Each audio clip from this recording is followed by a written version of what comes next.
یہ اصل میں عربوں میں یہ ماحول تھا شروع میں کہ عرب کے لوگ تکبر کی وجہ سے کپڑے کو لٹکا کے پہنتے تھے، اتنا لٹکاتے تھے کہ زمین کو گھسیٹتی ہوئے چلتے ہیں، جیسے کہ آج عورتیں برقع وغیرہ پہنتی ہیں۔ خیر ان کے لیے منع نہیں ہے، یہ مردوں کے لیے ہے کہ اتنا لٹکا کے کپڑا عرب والے تکبر کی وجہ سے پہنتے تھے۔ اسی بنا پر سرکار نے فرمایا ایسے لوگوں پر اللہ کی لعنت ہے جو کپڑے کو لٹکا کر پہنتے ہیں، ٹھیک ہے؟ تو تکبر کی نیت نہ کریں، آپ اس طرح کپڑا پہن کر نماز پڑھ لیں، نماز انشاءاللہ ہو جائے گی۔ اچھا، بہت اہم مسئلہ کورونا وائرس کا مسئلہ چل رہا ہے، گھبرائیے گا مت، انشاءاللہ ہوگا نہیں، سرکار غوث اعظم کا فیضان ہوگا، کسی کو کورونا وائرس انشاءاللہ۔ سبحان اللہ۔ مسئلہ دیکھیں، بہت سارے لوگ ہم سے یہ پوچھتے ہیں کہ اس کورونا وائرس کے دور میں ماسک پہن کر نماز پڑھ سکتے ہیں کہ نہیں، سینیٹائزر ہاتھ میں لگا کر نماز پڑھ سکتے ہیں کہ نہیں۔ تو سب سے پہلے یہ دیکھ لیں، نماز میں جو مکروہات ہیں 33 مکروہ تحریمات ہیں، بہر شریعت میں حضور صدر الشریعہ نے لکھا ہے کہ ایک مسئلہ نماز کے اندر یہ ہے کہ ناک اور منہ کو چھپا کر نماز پڑھنا مکروہ تحریمی ہے، یعنی اس نماز کو دہرانا پڑے گا۔ اگر آپ نے بلا کسی ریزن کے، بلا کسی عذر کے ناک اور منہ چھپا کر نماز پڑھی تو نماز مکروہ تحریمی ہے۔ تو اب ماسک کی وضع بتائیے کیسی ہوتی ہے، یہاں سے ہی تو ماسک ہوتا ہے نا۔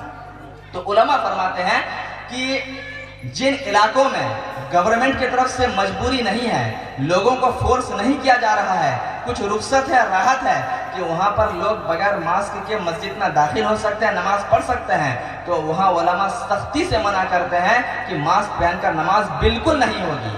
بات سمجھ میں آ رہی ہے؟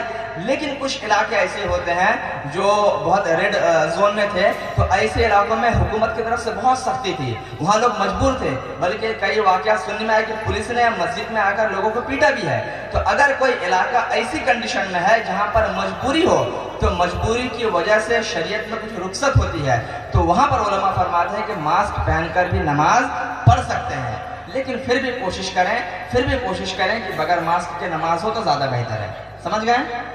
اچھا، اگلا مسئلہ ہے کورونا وائرس۔ جن کو پازیٹیو ہو جاتا ہے، بہت سارے کیسز سامنے آئے ہیں کہ ان کی لاش کو گورنمنٹ دیتی نہیں ہے، کیا کرتے ہیں، ان کا اپنا آدمی ہوتا ہے، لے جا کر کہیں دفن کر دیتے ہیں، ان کی نماز جنازہ کی بھی کئی کیسز سننے میں آئے کہ اجازت نہیں ملتی ہے۔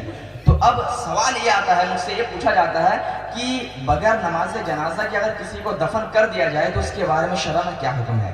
اس تعلق سے حضور صدر الشریعہ علیہ الرحمٰن نے بہر شریعت کے اندر صاف صاف لکھا ہے کہ اگر کسی عذر کی وجہ سے، کسی کارن میں، کسی ریزن کی وجہ سے بغیر نماز جنازہ کے کسی کو دفن کر دیا جائے تو ایک اوسطاً ایوریج لے لیجئے 3 دن تک اس کی قبر پر جا کر نماز جنازہ پڑھ سکتے ہیں۔ 3 دن کی شرط کیوں لگائی گئی؟ 3 دن کی شرط اس لیے لگائی گئی کہ عام طور سے یہ ہوتا ہے کہ جب کسی کو دفن کرتے ہیں تو 3 دن کے بعد اس کی باڈی پھولتی ہے، پھٹ جاتی ہے، اور پھر وہ مٹی وہاں کی ناپاک ہو جاتی ہے۔ بات سمجھ میں آ رہی ہے؟ تو جب تک اس کی باڈی صحیح سالم رہے گی، مٹی وہاں کی پاک ہے، باڈی صحیح سالم ہے، تو وہاں پر نماز جنازہ کی اجازت ہے کہ آپ 3 دن تک پڑھ سکتے ہیں، اس کے بعد نہیں پڑھ سکتے ہیں۔ اور نماز جنازہ ایک دعا ہی ہے، ٹھیک ہے؟ تو اگر کورونا وائرس کا کوئی پازیٹیو کیس خدا نہ کرے ایسا آ گیا تو آپ کو یہ کرنا ہے کہ آپ دوسرے دن جا کر بھی، تیسرے دن جا کر بھی نماز جنازہ پڑھ سکتے ہیں۔ اچھا، ایک سوال ہے، زکوٰۃ کن لوگوں پر فرض ہے؟ بہت سارے لوگ اس مسئلے میں غفلت کے شکار ہیں۔ حضرت نے بہت تاکیدی حکم دیا کہ بیٹا اس کو اچھے سے بیان کرنا۔ تو دیکھیں، زکوٰۃ ایک اسلام نے کتنا پیارا نظام بنایا۔ دیکھیے، اصل میں اسلام کا جو بھی نظام ہوتا ہے نا، اس کے پیچھے ایک ریزن ہوتی ہے، اس کے پیچھے کوئی لاجک، حکمت ہوتی ہے۔ تو زکوٰۃ کا بہت اہم مقصد یہ ہے کہ رب کی رضا بھی حاصل ہو جائے اور سوسائٹی سے، سماج سے غربت کا خاتمہ بھی ہو جائے۔ اب اندازہ لگاؤ کہ اللہ نے مسلمانوں کو اتنی دولت دی ہے کہ اگر سارے مسلمان صحیح معنوں میں زکوٰۃ نکالنا شروع کر دیں تو قسم خدا کی ہمارے سوسائٹی میں کوئی مسلم غریب نہیں بچے گا۔ صحیح ہے کہ نہیں؟ تب دیکھو، زکوٰۃ کن لوگوں پر فرض ہے؟ زکوٰۃ کا مطلب کیا ہے کہ اللہ کی رضا کے لیے شریعت نے ایک جو حصہ مال کا متعین کیا 2.5%، اتنا حصہ نکال کر کے کسی فقیر یا مسکین کو مالک بنا دینا، اس کو کہتے ہیں زکوٰۃ۔ اب زکوٰۃ کس کے اوپر واجب ہے؟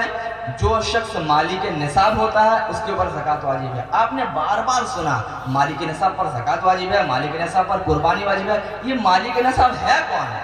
ذرا ذہن کو قریب کرو، میں بتاؤں۔ مالک نصاب اس شخص کو کہا جاتا ہے جس کے پاس حاجت اصلیہ کے علاوہ